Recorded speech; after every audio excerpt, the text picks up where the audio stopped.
Welcome to Not Milk Never Milk. Subscribe if you're lactose intolerant.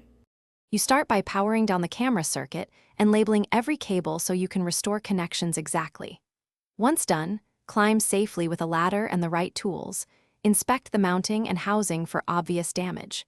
Make sure you have the camera model and NVR/DVR IP noted, because this determines firmware and replacement parts. You then remove the dome or cover to visually check lens, sensor area, and connectors. Keep screws organized to prevent lost parts.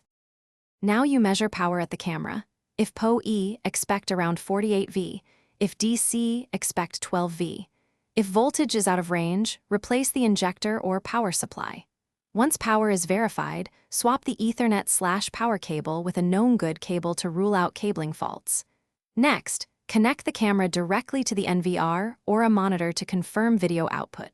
While connected, check for firmware compatibility and note any boot or LED indicators that reveal initialization problems. Replace any damaged connectors, seals, or mounting hardware and reassemble the housing carefully so the lens and sensor remain aligned. Once done, secure all connectors with heat shrink or dielectric grease and reapply gaskets for weatherproofing. Make sure mounting bolts are torqued so the camera does not drift.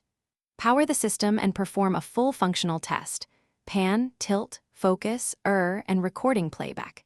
If the camera still fails, one key troubleshooting tip: swap the camera with a known working unit on the same cable and port to isolate. Thanks for watching. If this was helpful, leave a like and consider subscribing. See you next time.